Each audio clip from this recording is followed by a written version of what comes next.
A struggle I've seen quite a few of my students have and fellow photographers is the concept of niching down in their photography business. And you might have questions like, is offering too many services scaring off potential clients? Will people be confused if I post different styles of content? Will I lose clients or deter new inquiries? Or will I actually be able to get enough work? Now, when we start out as product photographers, usually we don't know what we enjoy shooting. And sure, we might gravitate towards a particular niche, whether it's food, beauty, beverage, or like fashion photography. But how do you know if you like something if you've never tried it? So we tend to say yes to all the things that come our way. We take on all the projects. We price low because we have no idea what we're doing. And eventually over time, we discover what kind of products we do like shooting, and therefore we niche down. And the main thing I want to focus on for this video is how niching down can affect the profitability of your business and give you some insight into what niching down has looked like for me and my own business. Now, before we move on, I want to share with you a really cool free resource that was actually created by a fellow industry professional, Joe, who is actually a calligrapher but has amazing insight into the luxury brand industry. Now, Joe has worked with clients such as Dior, Chanel, Hermes, Cartier, just to name a few, so she knows her shit. And she's someone who has really inspired me on my own business journey and has given me some really incredible business advice along the way, which has given me so many light bulb moments when it comes to my branding and the messaging that I'm putting out there.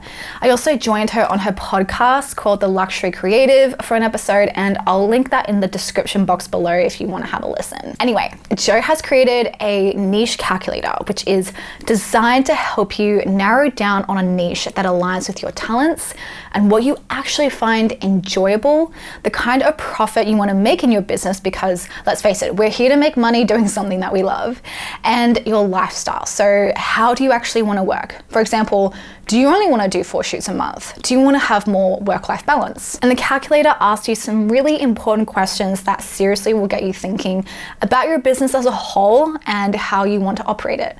So her freebie will tell you exactly how to use it with an example from the point of view of a photographer. So I highly recommend to download it. Even if you're a few years into your photography career, this is a valuable exercise to do to ensure that you're still aligned with your passion and the direction you want your business and your life to go in. So I'll leave that link in the description box below for you as well. Now, when I started my business, I was already leaning towards beauty and skincare, as it was something that I was just already personally obsessed with.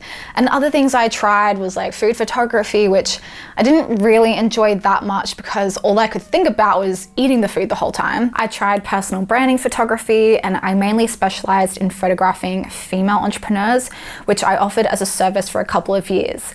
I was good at it, but I realized I didn't actually have any passion for it. I've also tried my hand in jewelry photography, which I'm still somewhat exploring and deciding whether it's something I want to keep doing.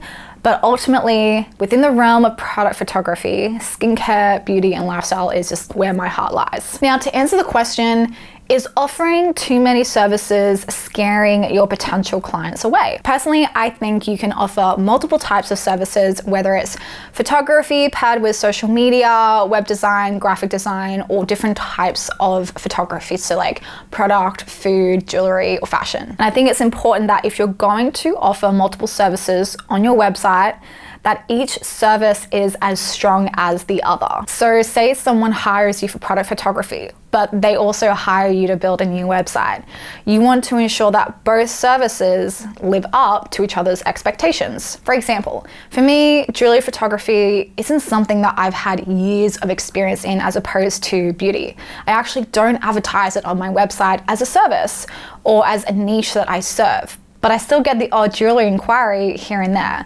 And these inquiries come from the very minimal content I have put out on jewelry. The other thing to consider as well is whether you enjoy doing all the services offered on your website. So if there's something there that you don't enjoy and you can financially afford to remove it, then maybe it's a sign to take it down. All right, so our next question is, will I be able to get enough clients if I niche down? And will I lose clients if I niche down? Now, if you remove certain services from your website, yes, you will lose clients.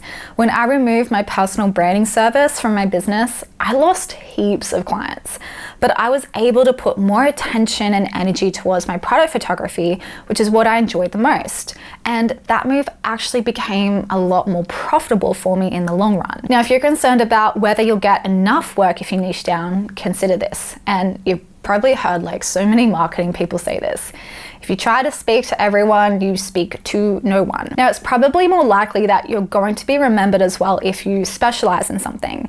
So I specialize in beauty and lifestyle brands. And so if someone's looking for a beauty and lifestyle photographer, it's likely that I'm going to be referred because that person will say, oh yeah, I know someone. Amanda from Brisbane specializes in beauty and lifestyle brands. Her work is amazing, like highly recommend. Obviously, because I specialize in those areas, I'm good at it and I enjoy it.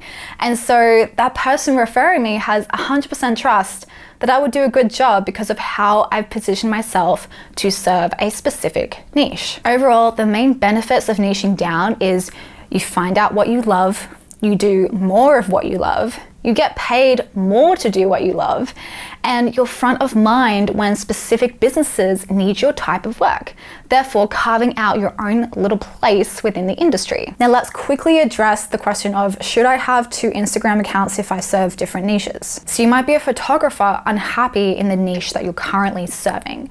So say you're shooting weddings, but you want to break into the product photography industry, but the wedding clients pay your bills. So in this case, it might be beneficial to have a separate Instagram account where you can start building up your product photography work while at the same time still attracting wedding clients so you can financially support yourself until the product photography side of things takes off. And I think it can depend on how similar your services are. So when I was offering personal branding shoots, I kept personal branding and product all on my one account, and this actually worked really well. And I probably was booking personal branding and product fairly equally. But weddings and product photography are like completely 2 different niches. Now, the other aspect of a niche is not only the style of work you're doing, but the size of the business that you're targeting. So ultimately, we have small, medium, and large size brands. And typically, the larger the brand, the higher the budget. So let's start with small brands. Now, these are startups. They may or may not have launched yet, and usually have spent less than 1 year in business. Now, as a beginner product photographer, most likely you will be servicing these brands due to your pricing and your experience. So typically small brands can't really invest a whole lot into their photography. And as a beginner photographer, your prices are typically low. Therefore, it's a great match, and your niche at this point in time is small business. And ultimately, your messaging and your branding is going to want to speak to those small businesses and educate them on why they need to invest in product photography. Now, we still work with small brands, but ones that have a higher budget and solid and clear branding. So it can actually be a lot of pressure when a small brand comes to you looking for photos, but they haven't spent any time working on their own branding and identifying who their target customer is. And they might actually be more likely to not absolutely love their photos because they're not 100% clear on what they want or what their brand actually is. And as photographers, this is where we can run into frustration because the client becomes more picky. They're worried that they didn't get their money's worth out of their investment, mainly because they themselves are not clear on what they want. So a clear and solid brand is something that we look for when taking on projects from small businesses. Now let's talk medium-sized brands, which are more established and have been around for at least a couple of years. And these are the brands that we predominantly serve in our business. So these brands tend to do multiple campaigns a year and can become amazing long-term clients. So most of our bookings come from repeat clients that are actually medium-sized brands, and we tend to do about 3 to 4 campaigns a year for each brand. Now, we love being able to service our long-term clients as we already know the brand so well. We've built incredible relationships with the business owners, and overall, it's just easy for both us and the client when working together. Therefore, our prices, our content, our messaging is all tailored towards these types of businesses. And we know this market really well. We have a good idea of what budget people are typically working with, which is anywhere from say 1 to 10K, and we can easily service this space. Now, your larger brands I would say are like Dior, Chanel, YSL, Cartier. Brands like that. Brands that would probably require to have a large production team when it comes to photo shoots. A quick note that I want to make is if you're wanting to attract a higher budget client, firstly, ensure the quality of your work reflects a higher price, but also your branding and your messaging. For example, you wouldn't be explaining to brands why they should invest in product photography if you're targeting a higher budget brand. They already know that product photography is a good investment. So instead, you need to convince them why they should hire you. So as you're thinking about niching down, not only think about the style of photography you want to specialize in, but also the size and the scale of the brand that you want to work with on an ongoing basis. Now, if you have questions on this topic, you want some advice, you want to chat further, leave a comment and let's talk. And if you want more business education like this on product photography, make sure to go and check out my online course, Become a Brand Photographer. Otherwise, I will see you in the next video.